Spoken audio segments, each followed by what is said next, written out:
up, folks? Nick McVicker, Josh Palermo here from the supporter section. And Josh, man, it's been a crazy week since we talked last Monday because, let's see. Oh, yeah, Canada's played 2 more Copa games. Women's national team roster has been announced. It's kind of just like an all-Canadian national team conversation today because that's really what this is about. Like, it's been a crazy week, man. How you doing? I'm doing fantastic. I mean, what better day for that to be the topic of conversation than Canada Day? I think it all fits together. It fits very, very well, ironically. Exactly. So I'm going to give you the starting conch here, okay, sir? So you got 2 topics you can talk about. We can either go Copa America first or women's national team. Where would you like to start? We'll go Copa first because it's been very much on my mind as of late. Okay, well, I mean, 2 games down at this point since we last spoke. 1-0 victory over Peru, 0-0 draw versus Chile, enough to get through to the quarterfinals for the red and white, where they will take on Venezuela later this week. Let's start with the Peru game. I think we can both agree, first half, ugly. Oh, brutal. Yeah. Ugly. There was nothing pretty about it. Pretty classic. Outside of South Crepeau. American football match. Crepeau was very, very nice. He looked great. He's been in our the star first boy half. consistently. You love it. Outside of that, it was hard to watch, man. I felt like no one was really playing up to their potential. Everyone was kind of struggling to even just control the ball, let alone put more than 2 passes together. At the midfield, Eustachio and Kone couldn't even control the ball under their feet the whole first half, in my opinion. And I don't know what it was. They just couldn't get anything going forward. Was there something that you saw in the first half that kind of like jumped out at you, or am I pretty much on par with what everyone was thinking? No, I mean, I think it was questionable for me anyhow to bring Richie Larea into the lineup. I wonder if, I mean, Kone in the midfield as well has not been he's not been playing well at all. And I don't know if that's because the transfer to Marseille, he's got his head in other places. He feels like he has to overperform. But I felt like it was one of those things where they kind of had it in their head that it was going to be a dogfight. And does that throw off any of the tactics that they had planned? Like the technical ability seemed to have gone out the window. And my thought immediately went to, I mean, the Peru coach had made comments that it was going to be a fist fight. Pretty much was. Exactly. And I think, that's where they were kind of at. They abandoned tactics, and it was, I think they had an understanding that it was going to be aggressive, and that was in the back of their head, so they couldn't really get on it. And I mean, you have that, of course, Alistair Johnson, Lopez interaction. Yeah, do you want to get into that? That was I was shocked by that. You can't headbutt a guy. I know it wasn't like, it's not like a vicious headbutt like Zinedine Zidane back in the day, but it doesn't matter. It's a headbutt. I think that's what I screamed at my television. I said in 2006, I mean, when Zidane headbutts Materazzi, that's a red. Now, you're right, it wasn't directly into his chest. But you can't do that. No, it's literally written in the rules. Like any headbutt is an automatic red card. And the fact that not only did he not get a red card, it wasn't a yellow card, it wasn't a foul called. I mean, I know the ball was out of play, so there's no foul to be called, you know what I mean? But like, there was nothing. That's what was the kinda conversation? Threw me off. And I just don't get it. They went to VAR. I know. And they actually released the video afterwards, and I didn't really understand what was being said. Like, no one was willing to call it a headbutt, and that's the technical way that they got around not giving a red card, because as soon as the word headbutt comes into play, it's a red card. Like, you can't, if it is a headbutt, it's a red card. Like, I don't get how he got away with it. I don't get it. This isn't complicated. It's 100%. No, it's completely absurd. And I mean, it was a game of some pretty crazy tackles. Like you had the studs up challenge on Schaffelberg that could have broken his leg, which ends up being a red card in the second half. Which and I will say, I want to say this on record. Didn't think it was a red card. Yellow card? Absolutely. Wild. Absolutely a yellow card. 100% yellow card. Not even a question in my head. I didn't think it was going to be a red card. I'm not shocked that it was a red card, but in my opinion, probably a very hard yellow. But maybe a makeup call. Maybe. That's where my head immediately goes. Like, maybe? I think that I don't know. I mean, I would have given it a red. It was a very, very risky challenge, but part of that can come into the conversation as well. You know, they Yeah. definitely big gaff in the first half. God knows why, but But here, maybe can I explain why I didn't think it was straight out red? I didn't yes. think the the speed at which he was coming in would be deemed reckless and dangerous, right? Do you have to be aware where your studs are at all times? Absolutely. It's like if we want to take it back to hockey, and this is how I've been explaining it to a bunch of people who are only hockey people all week. You have to be in control of your stick at all times on the ice. So if your stick goes up and clips somebody in the face, it's a high stick penalty, right? You have to Yeah. be aware of that at all times. You have to be aware of your studs at all times. There's no doubt about it. And that's why it's an automatic yellow card to me. I totally agree it's a yellow card. I just didn't think he was going in with enough speed that it was deemed reckless and endangering. But I knew it was on the edge, which is why I totally get why it is a red. But I personally wouldn't have given a red. I would have definitely given the yellow. VAR may have asked me to go take a look at it. And here's the thing. Anytime you slow something down like that, it looks a lot worse than it probably was in full speed. So it probably would have ended up being a red on review, but it's a red. Like you gotta play the game that's dealt to you, just like Canada had to play with the no red against Lopez in the first half. They get the red in the second half, and then the whole game changed. I think the additions of Oso and Schaffelberg in that second half, huge. Oso calmed the entire midfield down beside Eustachio. And that's nothing to say Eustachio and Kone aren't good players. But Oso brings that calm presence in the midfield that they needed in both matches, because he did the same thing in the Chile match. And then Schaffelberg's just looked fantastic down that left wing. Even in the Chile match, which we'll get into, I thought he was very good, even though nothing came of it. But yeah, 59th minute red card in the Peru match. Canada's up for the rest of the game. Up one man. And it took until the 74th minute, so 15 minutes later, for them to get a goal. And then they didn't have a whole lot after that, in my opinion, and it was stressful. Stressful as a fan. It was not. I was having heart palpitations, and my fiance was very concerned about me. It was bad. I live and breathe through this. It's very, very dangerous. I mean, I'm getting double that. You know what I mean? I mean, the Azzurri has been. Well, yeah, you shouldn't cheer for the Azzurri right now. No, I think that was the comment that I had made after we had advanced to the quarters. I was like, soccer over Calcio. That's just what it is. Exactly. Those are the guys that are playing with some heart. Now, if we just can get the offense started, then we'll be cooking. Yeah. But yeah, I mean, bringing Oso in completely shifted everything. I've been beyond frustrated with Ismael Kone in the center of the park these last two games. In my opinion, I think in the two lead-up games, he looked fantastic. I think in the Argentina game, he actually looked really good. The Peru game was the first game that I was genuinely concerned about him. But you're saying interesting. You're saying the last two games he played, you thought he struggled.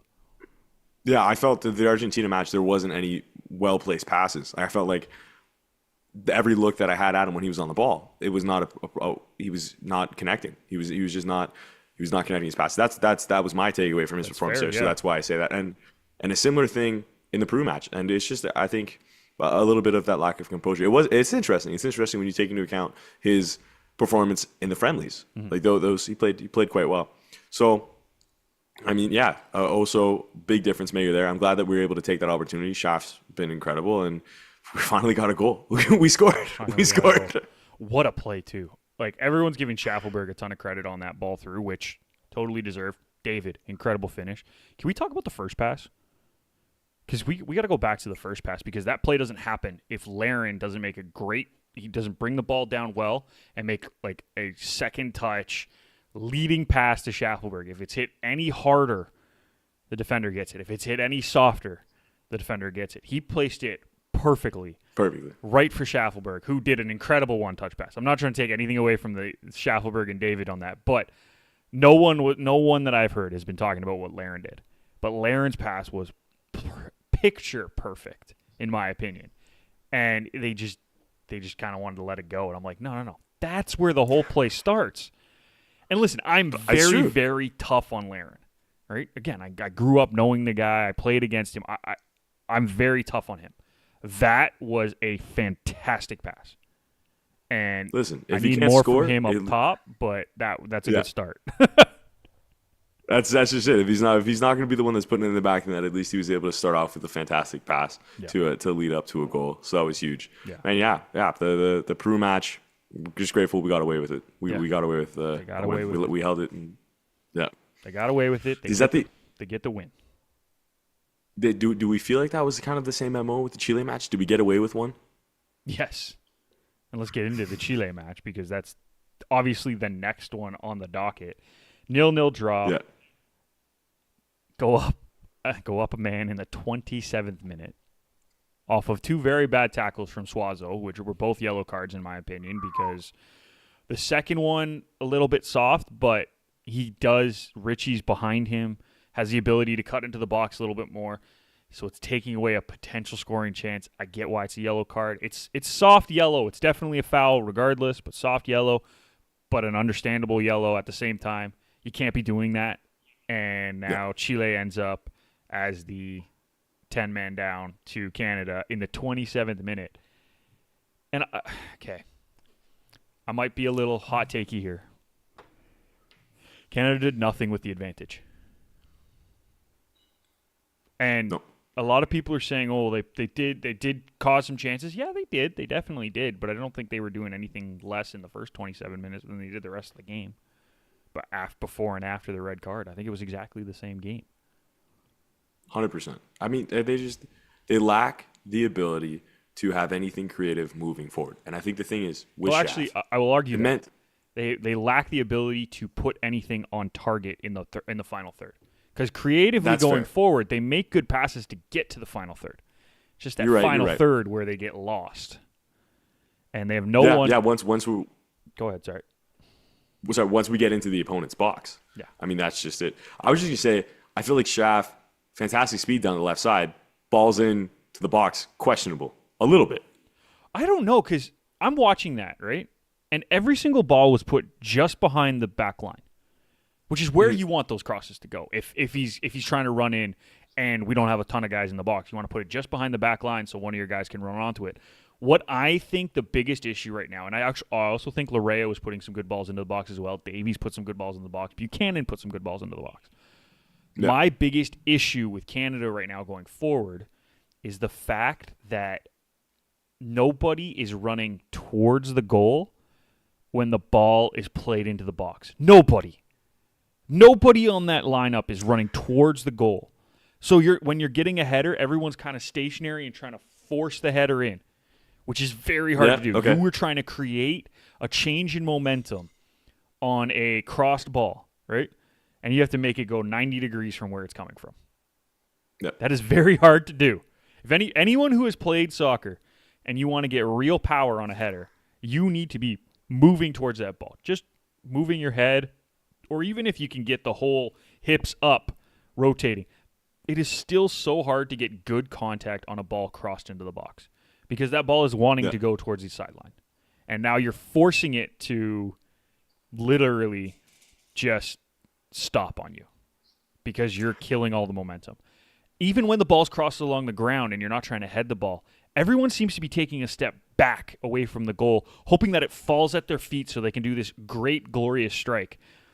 They need a guy, and Larin used to be so good at it. I haven't seen him do it recently for Canada, but he used to be so good just running directly towards the goal on every cross. Sometimes the ball is going to end up behind you, right? Just because the cross ends up being crossed behind where you were running.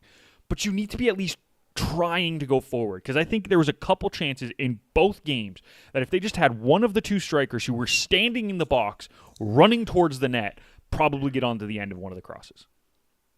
Yeah. Whether it goes in, that's a different question, but they're running towaring the box at least. Make the effort to have the ball go into the net. Don't just hope that it's going to land onto you. Yeah. So is that what it comes down to then? I'm being a bit unfair to Schaff in that it's our guys that are actually in the box that need to do a better job of getting on the end of those crosses. They're putting into good areas. Yeah. I wouldn't say that you're necessarily being too hard. I think I'm reading it as a different way because of what I've been taught as a striker growing up. I'm seeing everybody, even on corners. So everybody, not just the two strikers, but everybody isn't running towards the ball. Everyone is waiting for it to drop or waiting for the knockdown from one of the other team's players. Are we a little scared to commit ourselves? I don't know if they're scared to commit themselves. I just think that they're hoping for it to knock down so they can have the wonder strike. Yeah, because everyone wants the pretty goal. I get it. Everyone wants the pretty goal. But the MO of the Euros. Yes, well, that too. Yes, I mean even in Copa, there's been some incredible strikes. But the biggest issue right now is that like they're just not. No one's willing to get the ugly goal. Yeah, you know what I mean. Well, Like, no one's willing to bundle the ball over the line. But it counts the same, as long as that ball crosses the goal line. Just let it go in. Get there and make it go. I think it's what. Yeah, Adrien Rabiot of France, I think, said that after the game today, which is they're not going to be. If it's ugly, it's okay. You know, like we're winning, and that's the most important thing. And I think for sure, I think the other thing for me is to be able to have midfielders that are doing more to break the defensive line, to come forward. Yeah, and we saw some good passes out to the wing, but yeah, there's not a whole lot going into the strikers from the midfield. I'll give you that. I think some more diversity in the attacking options for sure, because when I think back to it, it very much is we're playing the ball on the flanks, and then we're trying to swing it in. And I think that if you can diversify the attack a little bit and you can have more runs that are happening from midfield and they're getting into those pockets of space to just give us a little bit more, because that's just it. What can we do to get the strikers going a little bit more? Positioning is a big part of it too, which we talked about. I think overall there could, like, I don't think that David should be playing as kind of that 10, that like 9.5 role where he ends up being the striker from the striker pair to drop into the midfield. And I actually don't think that is the best for him. I think that he needs to be that guy who is your target man in the center, because he's the best goal. We can argue this fact, but he's the best goal scorer that this team has. I mean, historically, Kyle Larin. You can't argue with the numbers, but you want to talk about form. I mean, it's Jonathan David. He absolutely not a great first half of the season in Ligue 1, but after that was lighting it up. Awful, to be fair. Wasn't just him. And that's just it. And we have, I think, I'm thinking to the player ratings too, which do we have to put that much stock into? No, but when I think about the player ratings, I mean, everybody within from the keeper to the defense to the midfield, they've all got like 7 out of 10. And then you look at the wingers and you look at our strikers and they're at like a 6.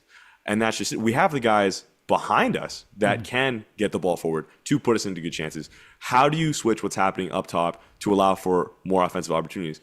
And my whole argument for that was a bit of a shift in formation.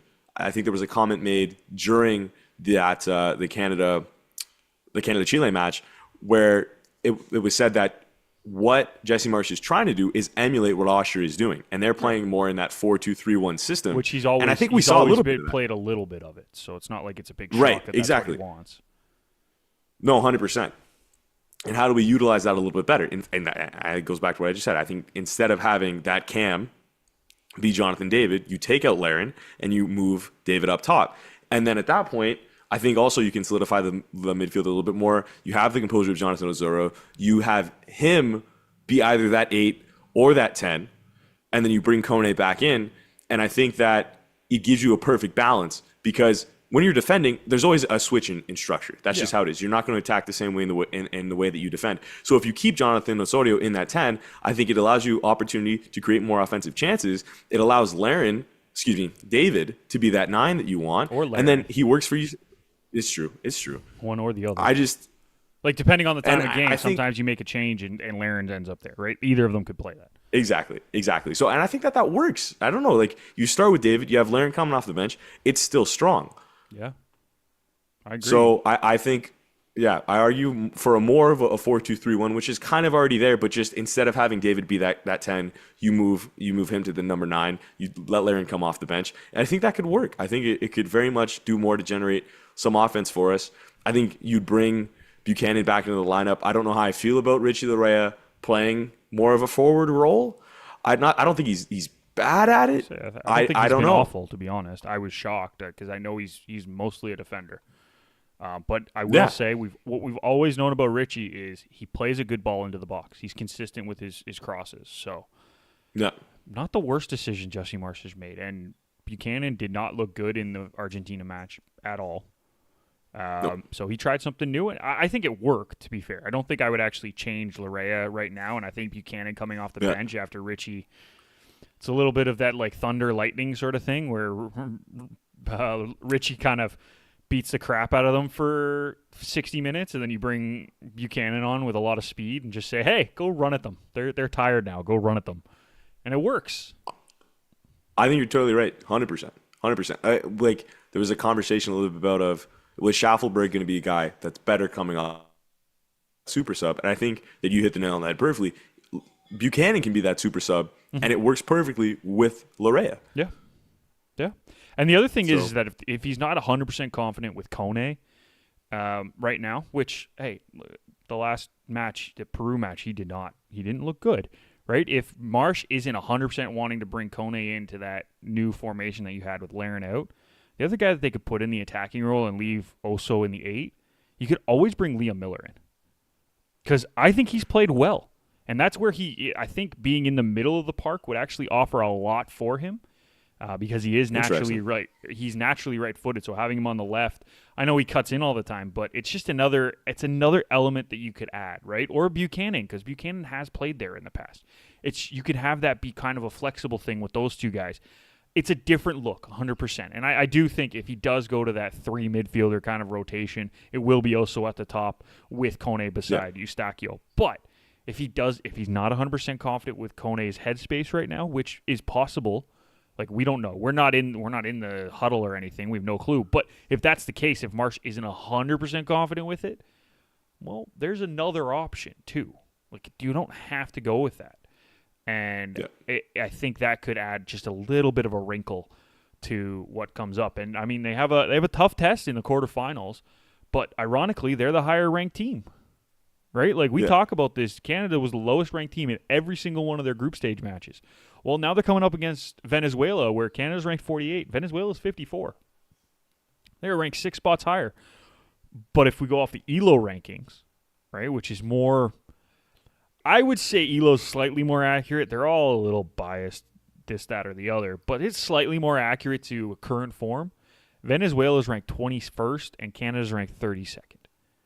So it's going to be a test. This is not going to be an easy match. They just beat Jamaica 3-0 in their final group stage game, right? And they won all 3 of their group matches against Ecuador, Mexico, and Jamaica. This is not an easy game. But this is also a game that Canada could get a result from, in my opinion. This isn't like we're playing the Argentina or the Brazil or even the Uruguay, in my opinion. I think those 3 teams are far and away the best 3 teams in the tournament. Oh, yeah, 100%. This is a game that Canada could come away with a result from. They could win this game. And if that's the case, Canada getting to the semifinals, I mean, getting to the quarterfinals in and of itself is a victory right now. Huge. And I know everyone is, I'm in all the fan chats and stuff like that, and I see what people are saying, like, oh, we should be grateful and all that. Yeah, we should definitely be grateful, but at the same time, like, don't you want more? Like, let's be honest. They didn't. I'm not grateful for anything. They didn't play great against Peru and Chile. They didn't play awful. They got the results that they needed, and sometimes good teams find ways to get results when they aren't playing great. But have they looked fantastic in this tournament? I don't think anyone can say that. Even the Argentina game, they looked good. I wouldn't say they looked great. I wouldn't say they looked fantastic. Can we agree on that?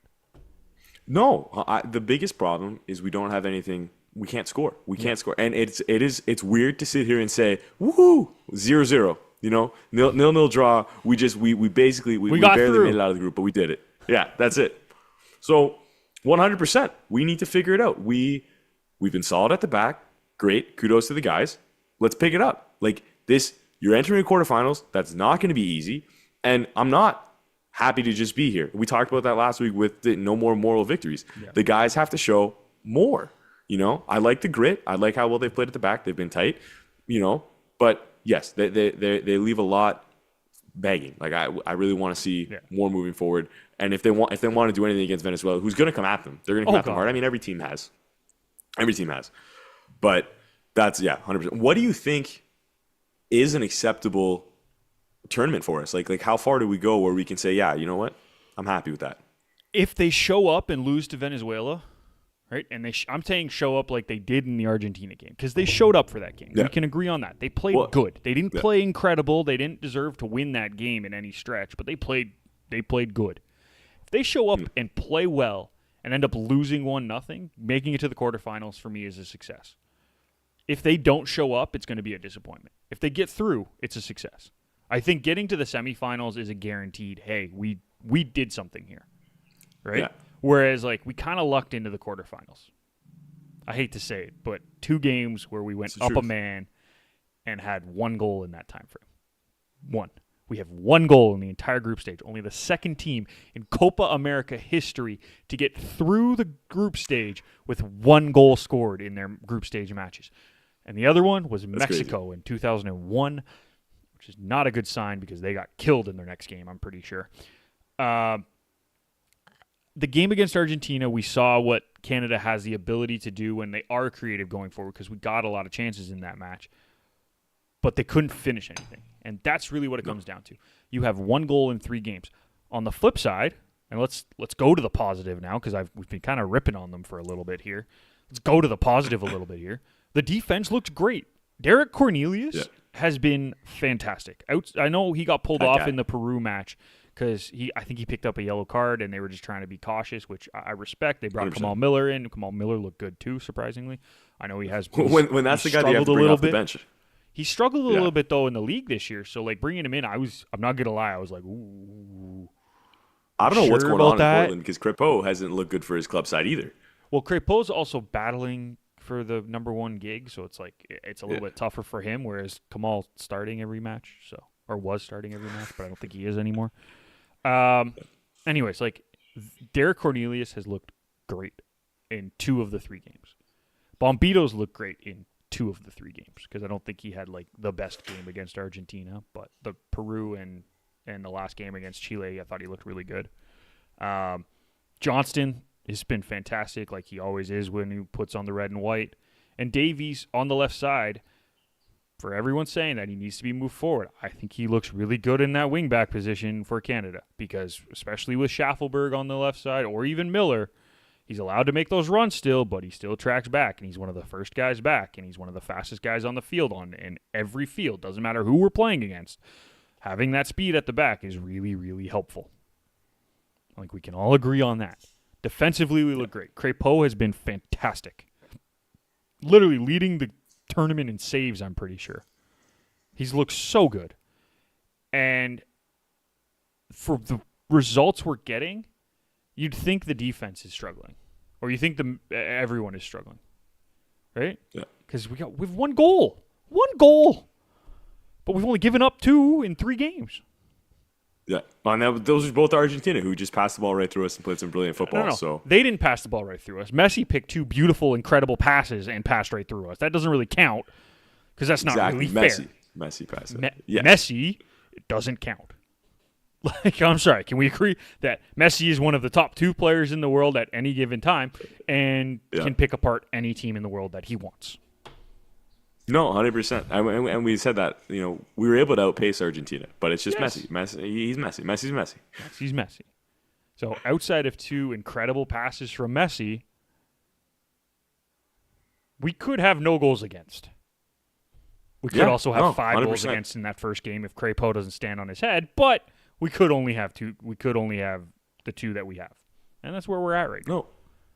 When you have a defense that is able to show up and consistently lock down other teams and prevent the ball from going to the back of our net, it gives you a chance to win every single game. Yes. And that's been the thing. That's been the thing for us. It's been beautiful. I mean, I love defensive football. I love guys that are going to go in there, they're going to put their bodies on the line, they're going to win every challenge that they can in their own box. They're winning those duels. And that's what we've been doing. And I love great goaltending. I love that side of football. Everybody, it's nice to see the goals, and that's what we need. That's what we need. We definitely need some of those goals. I would like to point that out. That's what we need. Exactly. So, there are aspects to it that have been great to watch, I think, for myself. And yeah, definitely we can hang our hat on that the defense has been fantastic. So the guys just need to figure it out up top. Yep. Once they do that. And now we go up against Venezuela, who I've already mentioned won all 3 games in the group stage. They beat Ecuador 2-1. They beat Mexico 1-0.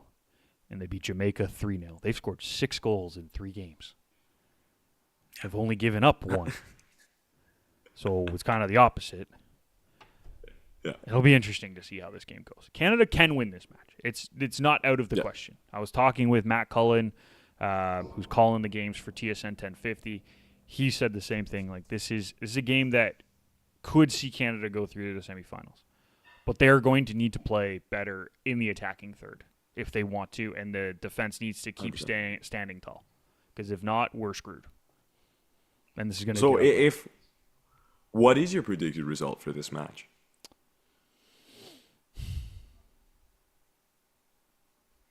Is it bad that I think it's going to go to extra time? No. I mean, that's where my head goes. That's exactly what I was thinking.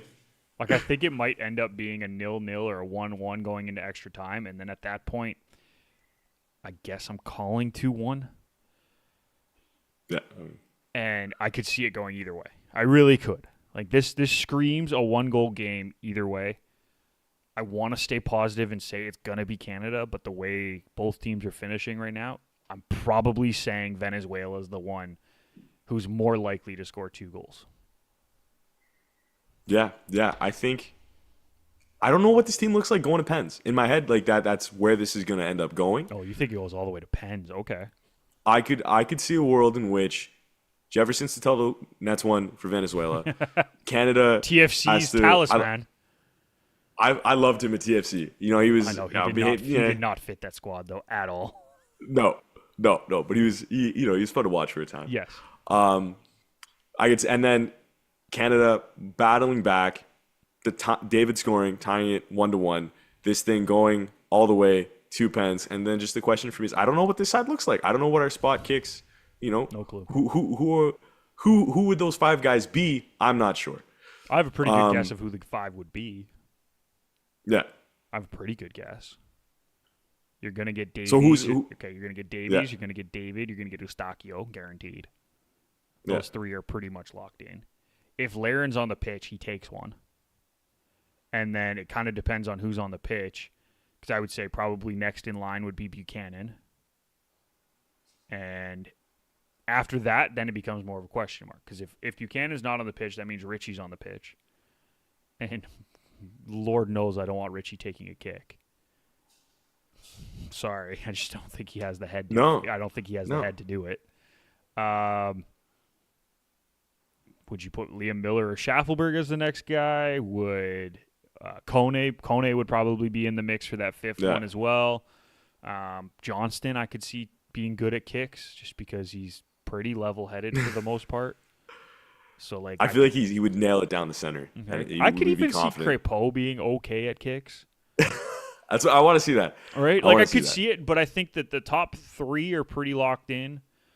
4, I'm pretty confident with 4 being Laren if he's on the pitch, and then after that, yeah, it's a good question of who's taking the 5th one. Maybe not in order. It's question marks. Probably. Yeah. David's probably taking the 5th one if it gets to that sort of thing or whatever. But also, are you a guy that says you have to put your best kicker last, or is your best kicker going first? I really don't give a shit. Pardon my language. I don't care. Here's my thing. If your best kicker says he wants to go 5th, then he goes 5th. If your best kicker wants the ball first, let him go first. My team. I think you got to get to him first. I grew up. We played in 6 shootouts across 4 seasons, right? Or 7, 6 or 7 shootouts across 4 seasons. We had the same 5 guys take all of our kicks because we never got to 6 or 7 takers, right? Yeah. And I took the first kick. And I was definitely not the best kick taker on our team, but I'm like, I don't care. So our best kick taker ended up going 5th because he wanted the last shot. I'm like, hey, more power to you. I don't care. Put me first. And my thought process was, if I miss, I know you guys are picking me up. And I know our keeper's making a save. Because we went through 6 or 7 shootouts. Our keeper made at least 1 save in every single one. So I knew no matter what, if I missed, we would be fine. I didn't miss in the shootout, ever. But I knew that's what I went in with my mind, being the first kick taker. I'm like, there is no pressure on me at this point.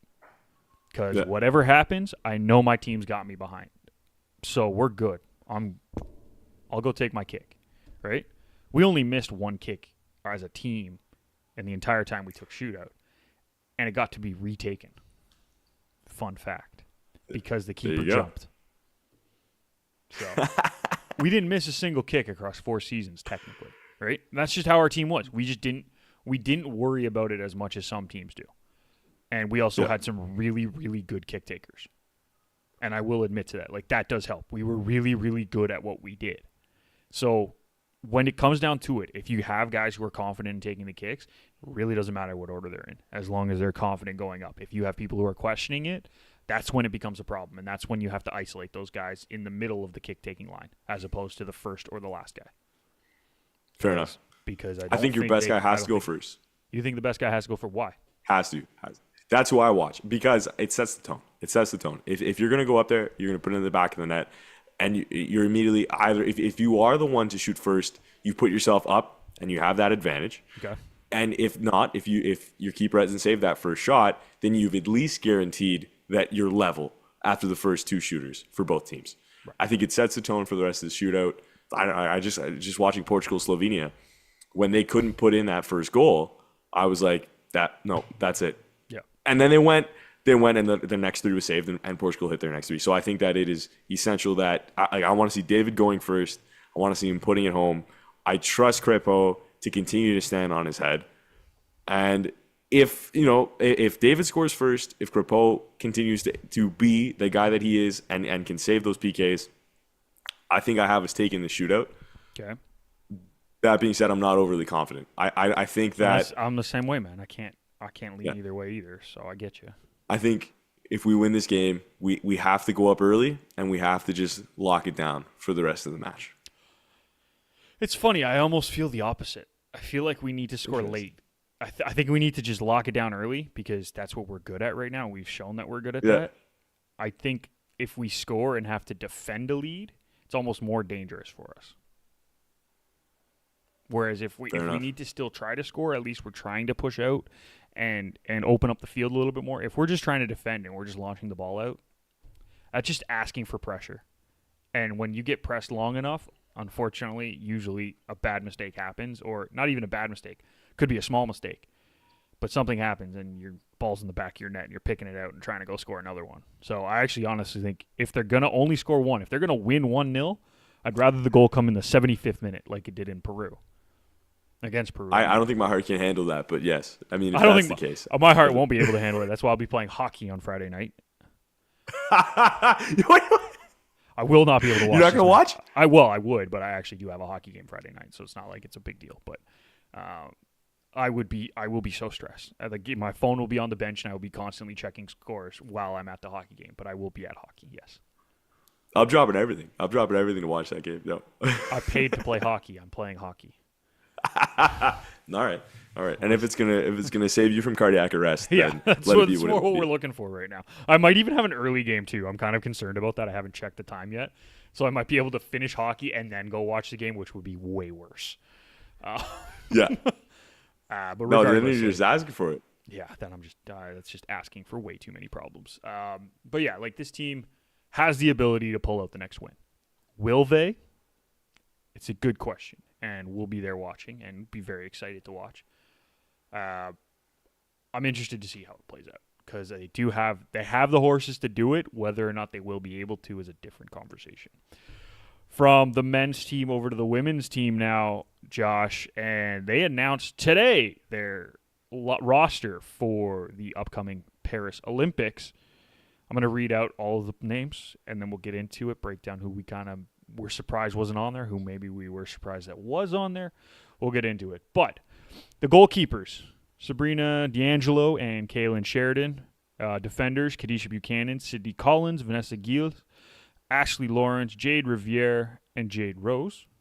Midfielders, Simi Oujo, Jessie Fleming, Julia Grosso, and Quinn. And the forwards, Janine Becky, Jordan Heidema, Chloe Lacasse, Adriana Leon, Nichelle Prince, and Evelyn Vienne. Okay, first, I should also say 4 alternates were named as well. Gabrielle Carl, Lucienne Prue, Deanne Rose, and Shalina Zadorsky. Those are the 4 alternates. Interesting. Because there's only an 18-player roster for the Olympics, which is ridiculous, by the way. I think it's the most absurd thing I've ever heard because injuries happen, unfortunately. So they do have 4 alternates. I'm gonna throw it out to you here, Josh. Any name on there that surprised you before we get to the ones that surprised us being off? Is there any name on there that surprised you? Because I have 2, but I'll let you start. I want to say Sydney Collins for me, for sure. And then really that might be it. I mean, I don't know. I wanted to see Livy Smith. I can understand why she's not on the team. But yeah, really just Sydney Collins had me by surprise. And I'm sorry, I'm checking back between what I had my predictions out to be initially. Yeah, that's it for me. Yeah, and that is one of the 2 players that I had as a bit of a shock. And the only reason that it actually comes down to me being a little bit shocked that she made the roster is because she's not even playing for her own team right now. She just hasn't played a whole lot. Like, in 2023, she only played in 4 matches. She wasn't a part of the send-off series. Like, I went to that game in Toronto. Yeah. So that's the other thing. There you go. And that also leads into the other name that I have on my list that is I'm a little shocked made it, and that's Nichelle Prince because she's been hurt. Yeah. And has not been playing for her own side right now. And when it comes down to an 18-player roster, can you really bring players who are not necessarily fit? And I know Bev Priestman had a whole comment about Collins looking really good in training, which is great. Like, I'm not necessarily saying that I don't think if she was playing, she deserved a roster spot because I think she's very talented. But I don't think it makes sense to bring a player who's not 100% fit or hasn't played any matches recently for an 18-player roster.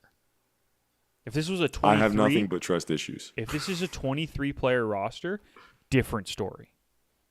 Yeah. Different story. Because then you have the 4 that we named as alternates already with the squad.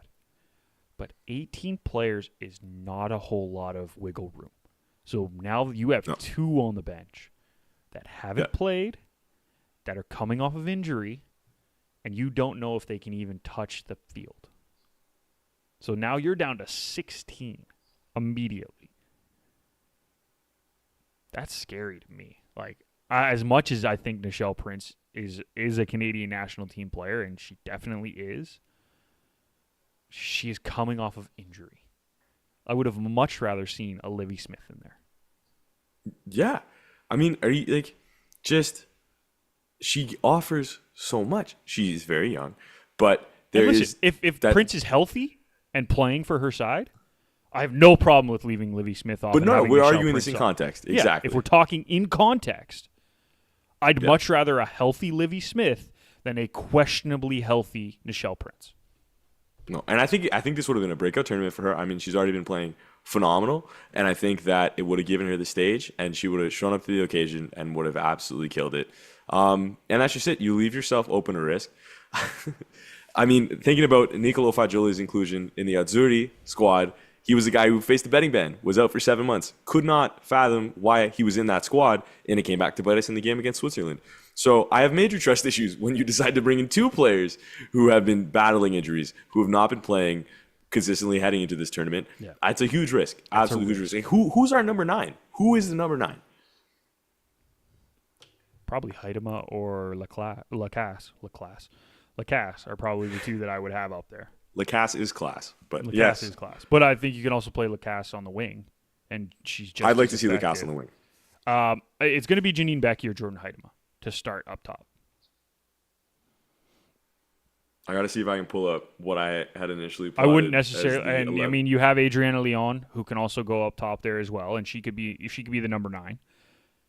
Yeah. But there is a lot of flexibility in the, I think, 6 forwards that they brought in. 5 outside of Prince, because we're saying that outside of her. They do have some flexibility, and they can all kind of play across that front 3, because we know that Canada plays with a front 3. Yeah, it's 2 wingers, but it's a front 3. They have the flexibility there, but I would have liked to have one other player that you could just pull off the bench with like a ton of speed and not have to worry about a potential injury or worry about her being 100% healthy. And unfortunately for Nichelle Prince, that's not her right now. So I probably if I was making the decision, again, I'm not making decisions, unfortunately. If I was making the decision, I probably would have left her off the roster and brought in a Livy Smith. Or, I mean, there's other players too, not necessarily just Livy Smith, but Livy Smith has played so well that I'm happy bringing her into that lineup. The Collins one really gets me. Yeah. And what really bothers me I don't is know why how Shalina good Zadorsky's Gabrielle not Carl, gotten that spot. or even Gabrielle Carl. Gabrielle Carl has played fantastic recently. And No, she was in my desired 11. Yeah, in my opinion, deserves to be there. And I know they're both named as alternates, so they're going to the Olympics. They're just not allowed on the bench. Why leave it up to risk? Like, why, I just don't. Why have to be the alternates? And again, I want to preface this by saying I do think Sydney Collins is a very good player and will be a part of this Canadian national team roster moving forward. Yeah. But the key word there is moving forward. You have to be playing games, and you have to be playing well to be on this roster. And unfortunately, she just isn't playing games. Like, you have to be in the lineup to play, and you're not playing. That's a problem. Like, if you're not there, if you're not on the field, how are you supposed to showcase your talent and prove that you deserve to be there? Now, do you think she's going to start any of the games in the Olympics here, Josh? No. No. But I don't care what training has to say. I want to see you play. Well, no, training is important. Don't get me wrong. Like, if a player, yes, no, but if let's say a player comes in playing well for a team, but just isn't training well, maybe something's up, right? Maybe the mental game's getting to them. I wouldn't want to bring that player on an 18-player roster either, right? So yeah, training does matter, but it's part of the equation, not the only equation. It's part of the equation. Yeah. And no. I don't get it. I don't get it. It's frustrating. No, the biggest thing that makes me nervous, and I guess that like justifies Nichelle Prince's inclusion in the squad. I do not feel comfortable about any of the options that we previously listed at the number 9 spot. I think that has been a big issue for us throughout the Gold Cup that had happened. I was not pleased with. I'm trying to remember who her opponent was in the very first match. Jeez, but there was moments throughout the tournament where I felt we had lacked the ability to connect, and I was not impressed with Heideman's play. And that's why I think our biggest weak spot is that number 9 position, because I don't think we have a true number 9 who's going to be consistent for us, which would make sense why Nichelle Prince, I guess, is in the squad for that sense, because she has shown that she can do it in the past. I don't know. I think like every other position throughout this 11th or the 18, like very solid keepers. The defenders are great. The midfielders, I think, are phenomenal. And on the wings is great as well. I think that we are going to have trouble scoring goals if we keep trying to throw the ball into the box and we don't have that person on the other end of it to connect. So that's I'm concerned. I'm not feeling super confident heading into this gold medal defense. Oh yeah, gold medal. Yeah, forgot what tournament it was for a half second there. There's been so many. Oh my god, they play a lot now, which is great. I love it, but no, it's true. They just play a lot. No, it's a stacked calendar, which has been a huge issue in football in general. Yeah, you're right. The question marks of the number 9 are there. I do think Becky ends up taking control of that spot, to be honest. Okay. Just everything I've seen from her strikes me as that next number 9, but there's still question marks there. And we've seen Adriana Leon play up there. We've seen Heidema play up there. We've seen Becky play up there. Since Sinclair became a secondary piece on this national team, it's been a question mark. Yeah, I wish Vienne could just bring it when she's starting, because I've seen her do it in Serie A Femminile. But that's just the issue. She does it in Serie A Femminile. I've been beyond impressed and excited to see how well she's done, and she does do it when she comes off the bench. When she comes off the bench, and I'd like to see her be able to do it while starting. But it is what it is. It is what it is. So we kind of mentioned names that you were shocked that weren't on there, being Livy Smith. Is there anyone else that you were kind of surprised didn't make the cut, either as a rostered player or an alternate? I was just Gabby Carl. I had Gabby Carl Well, she made it at least as and an Shalina alternate. Zadorsky. They There you both go. made So it that's as just it. alternate. Like two players who I felt should have been included in the 18 aside from just alternates.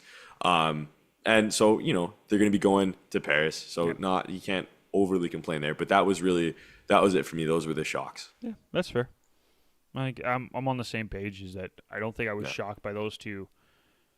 Like, thankfully they made the alternates. I was shocked that one of them wasn't at least in the 18 over Collins, but grand scheme of things, not the biggest shock because they are still going to Paris. It'll be an interesting tournament. I mean, the Americans look really good, and that's Alex Morgan. No Alex Moore. I know. Let's put it this way: their all-time leading goal scorer isn't showing up, and I'm still saying they're looking good. That's a scary thought. Yeah. That's terrifying to me. If I'm any other team right now, that's terrifying. You bring in Emma Hayes. They've got a wonderful crop of young talent. They're scary. They have one they're of the best women's coaches of all time. Oh yeah, I have no problem saying that. That's what it is. Which is terrifying if you're any other squad right now, because you are going up against a juggernaut. Yeah. So. Yeah. No. Does Canada get a medal? Ooh. Good question. I'm gonna go with no. Gonna go with no. I think they lose in the quarterfinals. Which I don't like saying. Fair. But I don't see a whole lot of goals coming from this side right now. It's the same thing that we're having a problem with the men's side, right? Defensively, they're very, very good. They're not going to give up a whole lot. But when it comes to these short tournaments, you need to score goals. And if we can't get consistent goal scoring from anybody. And, I mean, they haven't really shown that they can do it from the spot either. Because in that Gold Cup against the United States, one of the most painful shootouts I've ever watched as a soccer fan. That was bad. But both sides were not brutal. great in that. The Americans just came out on top. That's totally fair. But yeah, I mean, when that's what we're looking at, I'm not feeling overly confident. I'm hoping for a bronze medal. Yeah. I think the optimist, which is not I'm not a very optimistic soccer fan, very cynical. I've realized very cynical. But I'm hoping for bronze, and I think it's possible. We just Adriana Leon needs to be Adriana Leon. She's the juggernaut for us offensively, and everybody else needs to do their job. We have a great midfield. I hope that Julia Grosso can start games again. That'd be nice. The thing that's been frustrating for me, watching her at CDI again, winning MVP, great as a fantastic midfielder. You know what I mean? One of the best midfielders in that league. I've been upset that she has not been favored under Bev recently. Well, I mean, the last group she was kind of picked up a knock before going to the camp, right? So that's why they were kind of giving her. She's starting for Canada. Hey, I'm sorry, she's starting for Canada. It doesn't matter. You think she will? Yeah, it's not even a question. I feel like I don't know. I could see Simia Wujo getting the start over her, or I guess not Quinn. Quinn's healthy, so I don't know. I think that pivot's going to be Quinn and Fleming. Grosso. No, I think it's I think it's Quinn, Grosso, and Fleming in the midfield. But do they? Well, usually it's a 3-4-3 or like. So they've been playing the double pivot. Yeah, it'll be interesting, but I think all three of them somehow sneak into. All right. Well, later on, we'll give our predictions. We'll give our predictions for those lineups. Yes, that'll be interesting. But I mean, we got to get to Paris as we first, get closer. So we got time. Exactly. We had a men's quarterfinal first to deal with, and that comes up on Friday, and you'll see our predictions for the lineup then. Which probably I'll throw it out there right now. Mine's probably looking exactly the same as the last game, but we'll see. Something might come up this week that makes me change my mind, but I believe we're going to stick with what we know and go with the same lineup. So it'll be interesting. Josh, anything you want to add before we head out, my friend? No. Heartbreaking from the Canadian team to the MLS side with Toronto FC. Brian White was fantastic for Vancouver. And yeah. TFC look really bad right now. We'll get into that a little bit more. Hopefully next week, as well as talking about the Copa quarterfinals and hopefully semifinals. Ding. CPL, obviously, some big action as well. We'll get into that next week, so make sure you tune in then. I got nothing else to add here, dude. You ready to head out then? Yeah. Let's head out on this Good to one. wrap. So, that'll do it for us. Make sure you follow us on social media. You can find us on Instagram. You can find us on YouTube, obviously. Hit the subscribe button on the Garage Door Sports Network on YouTube. Yes. It's FTSS Podcast on Instagram, so you can find us there as well. Yes, all of our socials, yeah. Instagram, Twitter, TikTok. There you go. All that Josh social media is all content. on top of it. You can follow us on all of those and get up to date. We're trying to do some graphics and stuff for transfers as well as just big news coming out, so make sure you follow us. We'll do our best to keep you up to date. Until next week, he's Josh Palamo. I'm Nick Vicker. Thank you for listening. We'll see you then. Cheers.